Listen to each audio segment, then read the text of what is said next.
우리 지난 시간까지 반복해서 이야기했죠. 그 이스라엘 땅과 그 주변을 중심으로 해서 오랜 시간 동안 강자였던 이집트, 일종의 애굽이 오랜 시간 동안 그 일대에서 강한 세력으로 있었고, 이후에 이제 아시리아, 바벨론, 그리고 페르시아, 나중에 우리가 알고 있는 그리스, 로마까지 그 주변의 강대국들, 제국들이 이어지게 됩니다.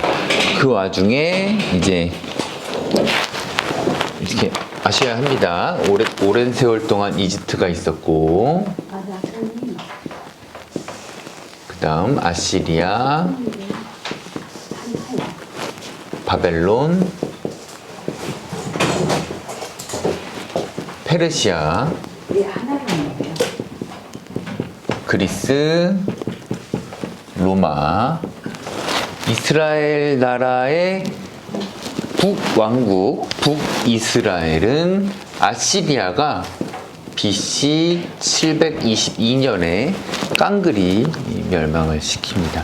남왕국, 남유다는 BC 586년도에 멸망하게 됩니다. 이때 포로로 많이 끌려갔다라고 했죠. 그 다음에 페르시아의 때 우리가 보고 있는 이 느헤미야서의 이야기가 펼쳐지게 되는 거고요. 느헤미야 때 이제 성벽을 건설하게 됩니다. 여러 차례 반복해서 말씀드리는 것처럼 느헤미야만 따로 공부하는 경우는 지금 되게 이례적인 겁니다. 에스라, 느헤미야 원래 같은 책이었습니다. 옛날에는 에스라 1서, 에스라 2서라고 불리기도 했었습니다. 느헤미야가 오기 전에 에스라의 때에 성전이 어느 정도 수축이 되게 됩니다. 소위 말하는 스룹바벨 성전이죠. 그 다음에 이제 우리는 이 느헤미야 공부를 통해서 전체적으로 예루살렘 성, 시티, 도시의 성벽이 갖추어지는 장면을 보게 되는 겁니다. 책 15쪽을 한번 보시겠습니다. 사람은 우리 살아가면서 큰 일을 계획하기도 하고 또 계획에 없는 큰 일을 만나기도 합니다. 큰 일은 사람마다 다르겠죠. 어떤 사람은 손톱 깎다가 손톱 여기 끝에 까슬러져서 피 탁 나는 것도 큰 일인 거고, 어떤 사람은 안타깝게 가족을 잃는 것도 큰 일일 것이고, 어떤 사람에게는 도시 전체에 어떤 큰 재난이 닥쳐서 수많은 수백 명의 수천 명의 사람들이 참변을 당하는 것도 큰 일이겠죠. 나한테 큰 일이 다른 사람한테 작은 일일 수도 있어요. 나한테 작은 일이 다른 사람한테 큰 일일 수도 있습니다. 그러나 모든 사람들이 혹시 작은 일이다 할지라도 나에게 큰 일은 큰 일인 거예요. 명절에 대한 우리가 그 집중도, 명절에 대한 어떤 추억, 명절에 대한 그 감회가 다 각각 있는 이유가 뭐죠? 남이에요. 제 입장에서는 남이에요. 하지만 내 입장에서는 나의 가정사고, 나의 피부를, 살을 맞닿는 사람들의 이야기이기 때문에 뭐 역사책에 쓰여지는 이야기는 아닐지라도 나에게는 엄청나게 큰 일일 수 있다라는 것입니다. 그 큰 일을 어떻게 처리했느냐에 따라서 성공했다 혹은 실패했다라고 말할 수도 있습니다. 오늘 본문에서 느헤미야는 소위 큰 일을 시도합니다. 그 큰 일은 예루살렘 성을 중건하는 겁니다.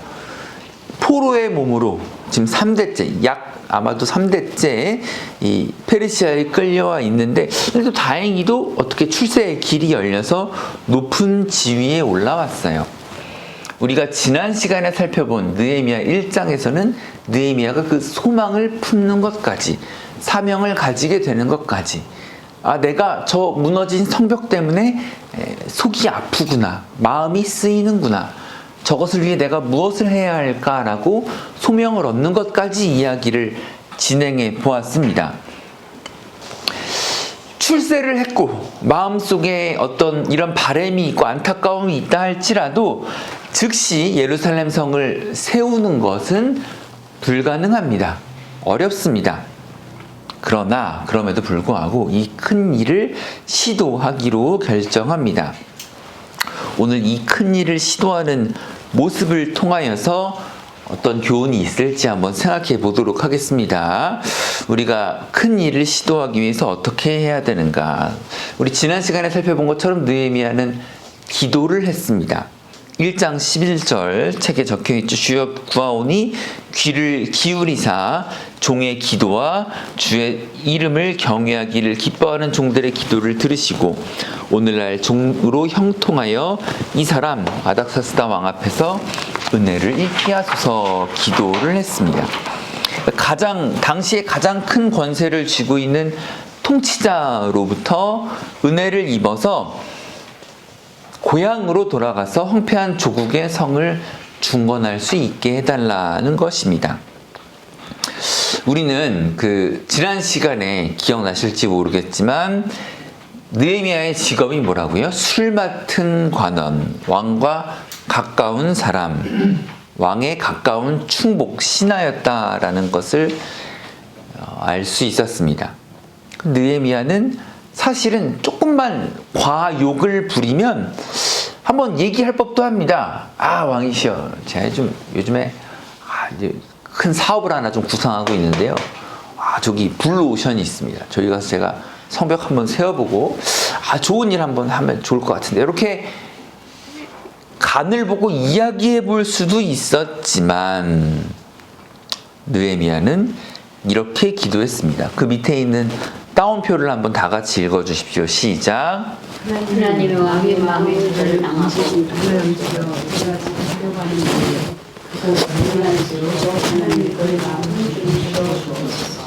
느헤미야는 왕의 마음이 움직여지기를 기도했습니다. 지난 시간에도 잠깐 얘기했지만 모든 인간사가 사실은 인사인 경우가 많아요. 사람을 다루는 일인 경우가 많아요. 이런 수업 시간에 정치 이야기를 자주 하는 것은 좋은 것은 아니지만, 정권이 교체되고 이 정권을 좋아하는 사람이든 싫어하는 사람이든 말을 해요. 왜 인사를 저렇게 했느냐? 왜 적절한 자리에 좋은 사람이 들어가지 못했느냐? 왜 저 사람이 저기에 있느냐? 왜 이번 일이 이렇게 망가졌느냐? 저 사람을 왜 등용했느냐? 왜 저 사람을 장관 자리에 앉혔느냐? 라는 말들이 많아지게 됩니다. 결국 사람을 어떻게 다루느냐, 어떤 사람을 어떻게 소위 처리하느냐, 어떻게 다루느냐가 우리 인간사에서 혹은 작은 단위는 가정에서 큰 단위는 국가 혹은 세계의 일에 있어서 아주 중요한 일이라는 겁니다. 참고로 오늘 느헤미야 2장에서 느헤미야가 왕과 대면하는 자리에는 왕비가 같이 있었다라는 기록이 나옵니다. 그러니까 당시 페르시아 그 왕정의 관습으로 보았을 때에는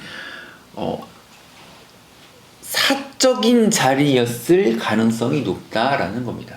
공식적인 업무를 보는 자리에서 왕비가 같이 있는 경우는 별로 없었다라는 것입니다. 어쨌든 이 느헤미야가 이 왕의 마음을 움직이는 일에 있어서 몇 가지 어려움이 있었습니다. 첫 번째는 이 아닥사스다 왕은 조금 고집이 센 편이었습니다. 그러니까 말씀을 이 정도는 알고 계셔야 합니다. 아시리아는 어떻게 했다고요? 그냥 다 죽였어요. 찢고 깨부수고 찢어버리고 갈라버리고 쪼개버리고 다 죽였어요. 너무 잔혹하게 그 정복의 기조를 유지했습니다. 바벨론도 마찬가지였습니다. 조금 배우긴 했지만, 아시리아에 비해 조금 나아지긴 했지만 포로를 끌고 가거나 한 나라를 망가뜨리는 일을 했습니다. 여기서 페르시아가 뭔가를 배운 것 같습니다. 너무 그렇게 때려 부숴서만은 안 되겠구나. 그래서 여러분 잘 아시는 것처럼 페르시아 때에 포로 귀환이 이루어지게 됩니다. 앞서서 포로 귀환이 이루어지게 됩니다. 그리고 넓게 보자면 사실 이 에스라나 느헤미야를 통해서 성전이 지어지고 성벽이 지어지는 이야기는 페르시아 시대였기 때문에 가능했던 일이었습니다. 그런데 이 아닥사스다 왕은 조금 의외로 조금 고집이 센 편이었던 것 같습니다. 페르시아 왕치고는 조금 고집이 셌던 것 같습니다. 일반 역사의 서술에서도 이 아닥사스다 왕의 그런 고집 센 면모들이 종종 보였습니다. 이런 왕에게 자기의 개인적인 부탁을 들어달라라는 이야기를 꺼내는 것은 쉬운 상황이 아니었어요. 잘못 이야기를 꺼내면 지위를 박탈당하고 관직을 쫓겨나는 것뿐만 아니라 아마도 생명에도 위협을 느낄 수 있었을지도 모릅니다. 그래서 느헤미야는 기도했던 것 같습니다. 왕의 마음을 움직여 주십시오. 그리고 또한 약간의 확신도 있었던 것 같습니다. 내가 기도하고 기다리면 하나님께서 왕의 마음을 움직여 주실 것이다. 두 번째로 아닥사스다 왕은 한번 거절했던 적이 있어요. 예루살렘 성을 건축하지 말아라 라고 거절했던 적이 있어요. 에스라 4장입니다. 아닥사스다 왕에게 올린 그 글의 초본은 이러하니 강서편에 있는 신복들은 왕에게 고하나이다. 왕에게서 올라온 유다 사람들이 우리의 곳 예루살렘에 이르러 폐역하고 악한 성읍을 건축하는데 이미 그 지대를 수축하고 성곽을 건축하니 이제 왕은 아시옵소서. 예루살렘 성이 황폐하니까 도시를 좀 이렇게 정비하느라 남아있는 사람들이, 여러분 요런 인터넷으로 자꾸 요런 지도도 계속 보셔야 됩니다. 여기에 튀르키예가 있고요, 두로와 시돈이 있고, 여기에 갈릴리가 있고 사해가 있습니다. 자꾸 예루살렘에 이렇게 뭔가 도시를 정비하려고 하니까 에스라 4장에 이런 고발장이 나올라요. 왕이시여, 이거 좀 안 좋은데, 분위기 이상한데요? 얘네들이 좀 기죽어서 있어야지 왜 자꾸 성벽을 건축할까요? 이런 불만들이 나옵니다. 그 다음 에스라 4장에 나오는 그 다음 이야기입니다. 너희의 올린 글을 내 앞에서 낭독시키고 명하여 살펴보니 과연 이 성읍이 예로부터 열왕을 거역하며 그 중에 항상 패역하고 모반하는 일을 행하였으며 옛적에는 예루살렘을 주재하는 큰 군왕이 있어 강서편 모든 땅도 주재하며 조공과 삽세와 부역을 저에게 다 바쳤도다. 이제 너희는 명을 전하여 그 사람들로 역사를 그치게 하여 그 성을 건축지 못하게 하고 내가 다시 조서 내리기를 기다리라. 아닥사스다 왕은 이미 한 번 거절을 한 적이 있어요. 예루살렘 성을 건축하지 말아라, 재건하지 말아라, 성을 정비하지 말아라.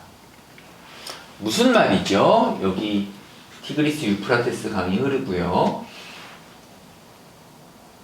여기서 포로로 끌려왔는데 아시리아대 나라가 망가지고 이때 이미 많은 사람들이 흩어졌고요, 바벨론 때 포로를 여기 바벨론으로 어떻게 온다고요? 이렇게 온다고요? 안 돼요. 여기 사막이라서 안 돼요. 직선으로 온다고요? 안 돼요. 여기 사막이라서 안 돼요. 북쪽으로 뺑 끌고 와요. 포로로 끌려간 사람들은 누구라고요? 명절에 과일 고를 때 먹난 거 고른다고요?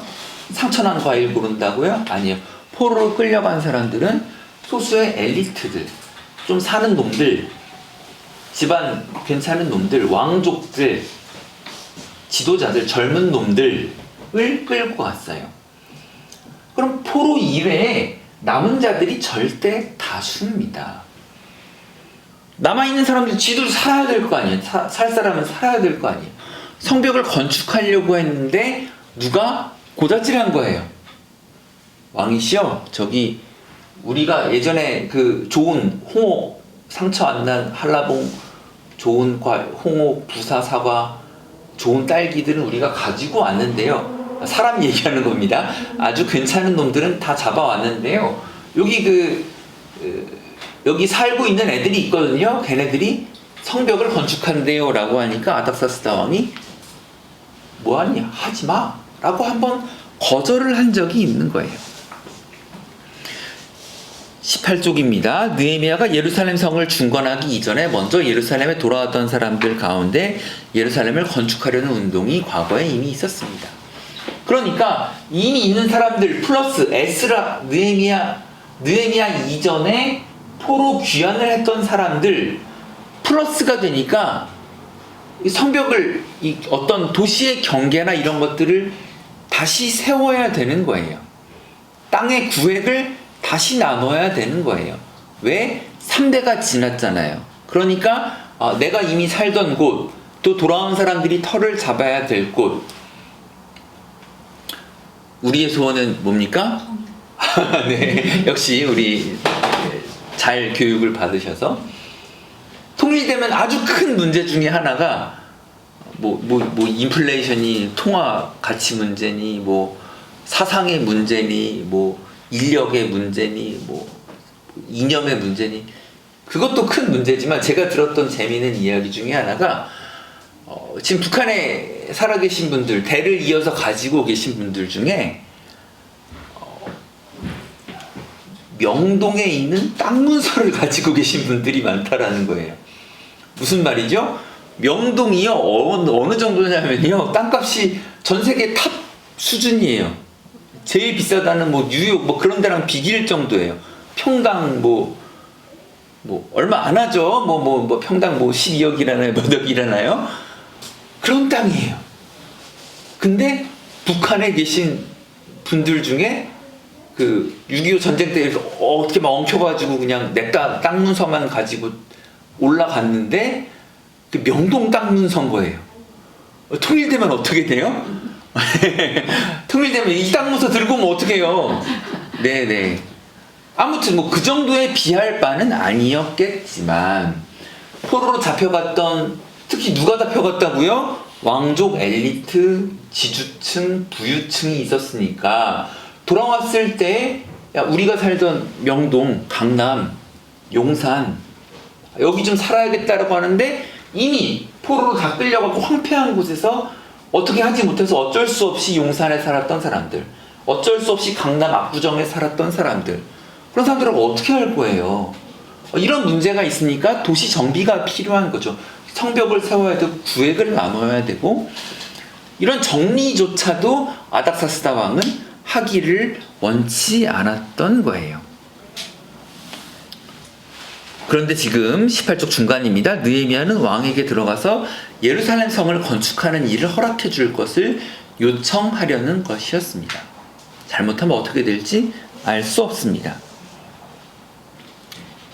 느헤미야는 기도했습니다. 하나님 저 왕의 마음을 움직여 주시고 고국으로 돌아가 예루살렘 성을 재건할 수 있도록 도와주십시오. 자, 기도가 끝난 다음에 느헤미야 어떻게 했습니까? 자, 내가 기도를 했으니 왕과 대면을 하리라. 왕이시여, 제가 드릴 말씀, 내 말 한번 들어보십시오. 라고 하지 않았어요. 기다렸어요. 환경을 열어주실 때까지 기다렸어요. 성경책 느헤미야 1장 1절을 보시겠습니다. 느헤미야 1장 1절 하가라의 아들 느헤미야의 말이라. 아닥사스다 왕 제20년 기슬루월에 내가 추산궁에 있는데. 기슬루월 12월이에요. 12월. 느헤미야 2장 1절 보시겠습니다. 성경책 찾아보세요. 느헤미야 2장 1절 아닥사스다 왕 제20년 니산월에 니산월은 4월이에요.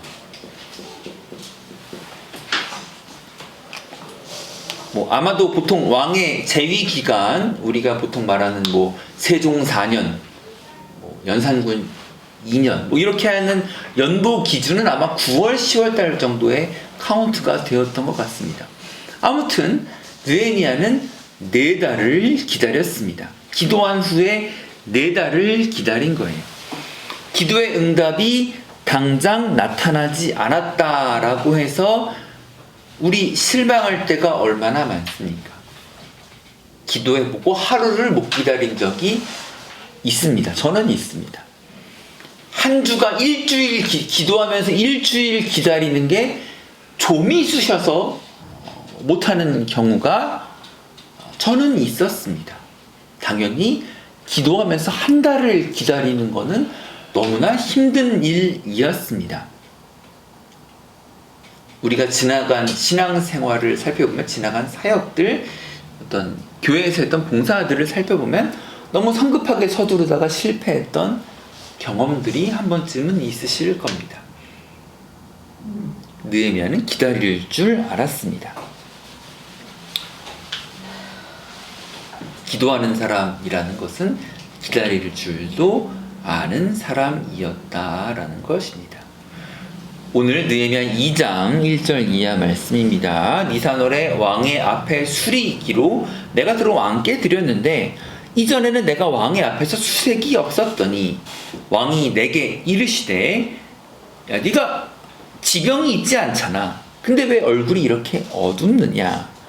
비련 내 마음에 근심이 있음이로다. 그때 내가 크게 두려워하여 왕께 대답하되, 왕은 만세수를 하옵소서.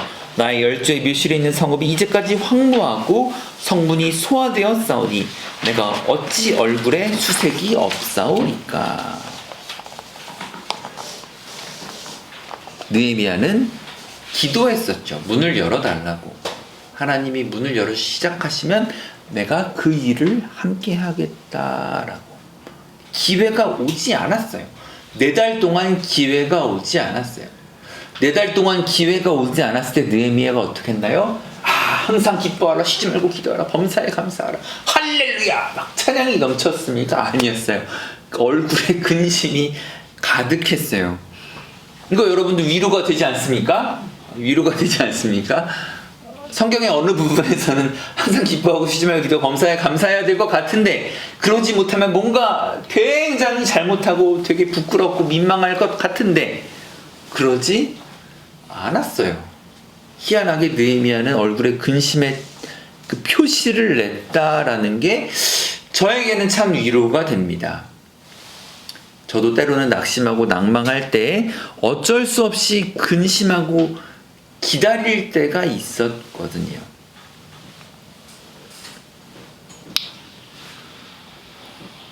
느헤미야는 기도했고 하나님이 역사하시리라는 것을 믿었지만 그럼에도 불구하고 그는 근심했던 사람이었습니다. 만약에 느헤미야가 전혀 근심하지 않았다라고 하면 성경을 읽는데 조금 어려웠을 수도 있을 것 같아요. 내가 나는 정말 왜 이렇게 못났나, 나는 4달을 기다리는 게 왜 이렇게 일주일 기도 응답 못 받는 게 왜 이렇게 힘든가 라고 괴로워했을 수도 있을 것 같아요.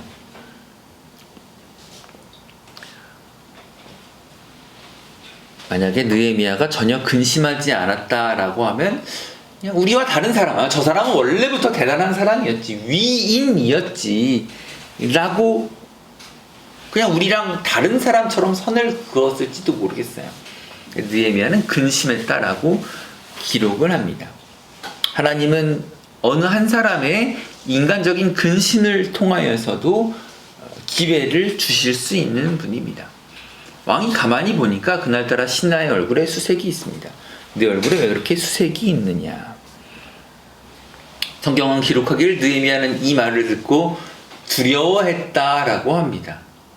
아니, 그렇게 무서울 거면 이제 요즘 말로 표정 관리나 하든지, 표정 관리는 못 해놓고 얼굴에 근심이 있다라고 지적받으니까 굉장히 두려워합니다.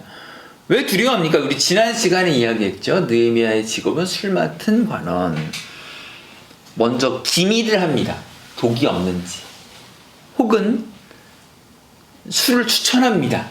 여기 오늘 보니까 반찬에 족발이 나왔는데 족발에는 어떤 술이 어울립니다. 오늘 반찬에 보니까 오리백숙이 나왔는데 오리백숙에는 이런 술이 어울리실 것 같습니다. 이런 추천하는 역할도 해요. 또 하나는 뭐라고요? 술 맡은 거는 말동무 역할도 해줍니다. 술이 입에 맞으십니까? 오늘 기분 어떠셨습니까? 왕의 이야기를 들어주기도 하고 왕의 기분을 맞추어 주기도 하는 역할이었다라는 거예요. 그러니까 왕의 기분을 맞추어 주어야 하는 직업인데 거꾸로 왕이 이 사람의 컨디션을 도와주고 있는 거예요. 이 사람의 기분을 오히려 왕이 맞춰주려고 하는 거예요. 적나라하게 이야기해서 신하라면, 술 맡은 관원이라면 왕을 기분 좋게 유쾌하게 만들어줘야 할 의무가 있었습니다. 그런데 느헤미야는 그러지 않았으니 얼마나 위험천만한 상황인 겁니까? 근데 의외로 왕이 분노하기보다는 오히려 염려스럽게 물어봅니다. 어찌하여 얼굴에 수색이 있느냐? 느헤미야는 그 기회를 놓치지 않았습니다. 왕이여 만세수하옵소서. 나의 조상이 미시는 성읍이 황폐하고 황무하는데 어떻게 편하게 살면 제 얼굴에 근심이 없을 수 있겠습니까? 느헤미야는 지난 4개월 동안 아마 정신적으로도 괴로웠을 것이고 우리가 흔히 말하는 영적인 어려움도 있었을 것입니다.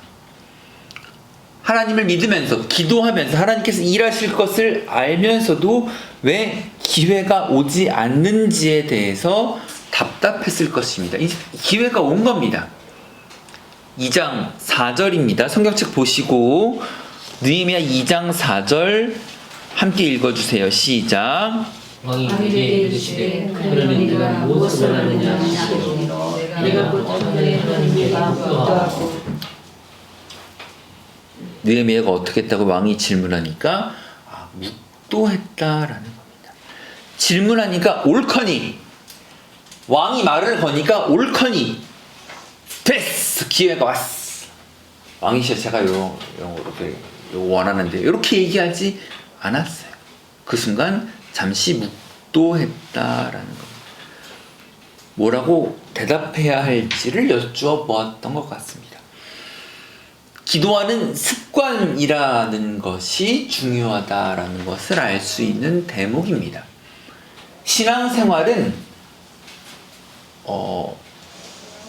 학습이라는 부분도 물론 중요하지만 암기라는 부분도 물론 중요하지만 돌이켜 생각해보고 많은 신앙인들과 마주해보고 많은 사역자들과 마주해보고 생각해보니까 신앙생활이라는 것은, 사역이라는 것은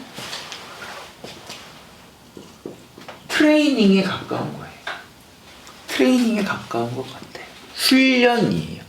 근육을 키우는 거예요. 근육을 키우는 것.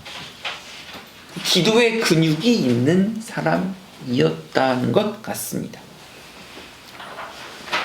느헤미야는 그렇게 자기가 트레이닝 된 대로 기도했습니다. 잠시 묵도했습니다. 잠시라도 속으로 기도하고, 잠시라도 주님의 뜻을 헤아리고, 잠시라도 주님의 뜻대로 지금 내가 맡은 이 일이 이루어지기를 기도하는 마음이었다라는 겁니다. 왕이 야, 너 왜 얼굴 표정이 왜 그래? 무슨 일이야? 왜 그래? 라고 말했을 때 느헤미야가 잠깐만요. 왕이시여? 제가 잠깐 기도해보고 말씀드리겠습니다. 라고 하지 않았어요. 간결했습니다. 묵도했습니다. 잠깐 기도했습니다. 하나님 아마도 하나님 감사합니다. 지금 어떻게 해야 될까요? 라고, 아니면 혹시 이때를 위해 준비한 말이 있다면 하나님 이 순간 하나님 좀 기회들이 잘 지나가도록, 일들이 잘 풀리도록 하나님 도와주시기를 간절히 기도합니다 라는 기도, 혹은 짧은 감사의 기도도 있었을 것 같습니다. 기도한 후에 뭐라고 합니까? 느헤미야 2장 3절 같이 읽겠습니다. 시작. 왕께서 대답하되 왕은 만세수를 하옵소서. 내 조상들의 묘실에 있는 성읍이 이제까지 황폐하고 성문이 불탔사오니 내가 어찌 얼굴에 수심이 없습니까? 격식에 따라서, 절차에 따라서 이야기합니다. 형식과 절차를 무시하지 않았어요. 보통 기도의 사람이라고 하면 이 세상과